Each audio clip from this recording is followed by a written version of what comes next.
Hey guys, it's Miss Savanshi. Today I'm going to talk a little bit more about the Korean War. So the Korean War, let me get my little flip chart here. So the Korean War lasted from 1950 until 1953. So the Korean War was actually the first conflict of the Cold War.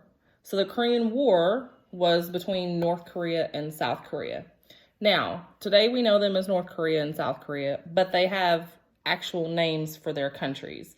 So in 1948, they became two different countries after World War II, and the North Korean actual name is the Democratic People's Republic of Korea. You'll notice I forgot people's right here, so I had to add it. But the Democratic People's Republic of Korea. And the ruler of that was Kim Il-sung. Now, today, if you know the president of North Korea, his name is Kim Jong-un. He is actually this gentleman's grandson. So it's been in the family, or the president has been the leader, and they've all been related to each other. So Kim Il-sung was the leader, and then Kim Jong-il was the leader, and now Kim Jong-un. And there again, that is his grandson. And then we have down here for South Korea, the Republic of Korea. So pretty easy name. Now, the ruler of that, or the president, was Syngman Rhee. Now, we also should note that North Korea is going to be communist. And South Korea is going to be democratic. So now, I know that's kind of confusing because if you look up here, it says Democratic People's Republic, and they are not democratic. They're actually communist. But because this is communist, we're going to find that the people that come in to help support them are going to be the Soviet Union. And then, of course, the people that come in to support South Korea is going to be the U.S. Okay, there we go.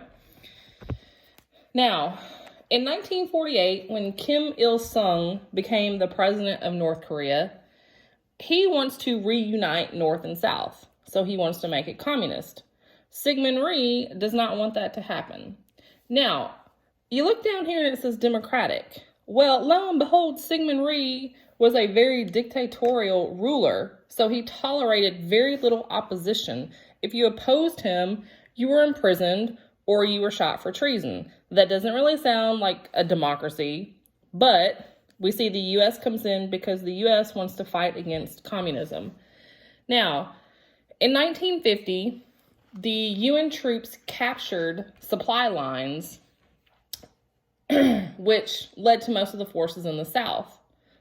So at one point in time, the UN troops had gone past the 38th parallel, and they thought that they were going to be able to win the war.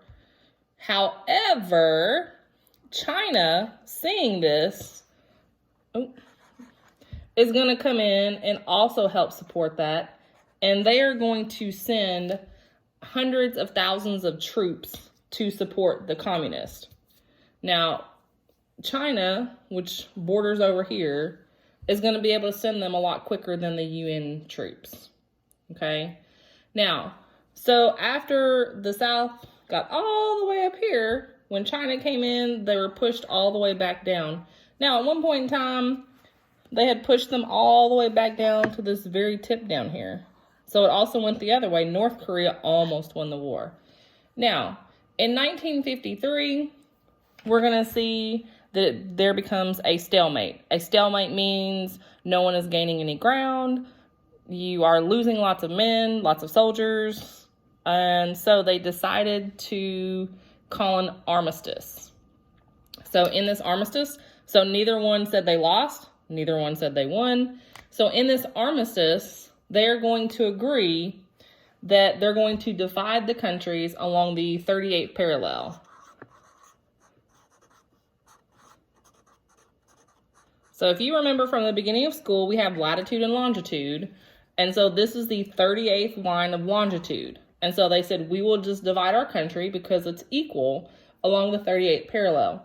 Now, this little pink line is called the DMZ, or the demilitarized zone. It actually goes along a river.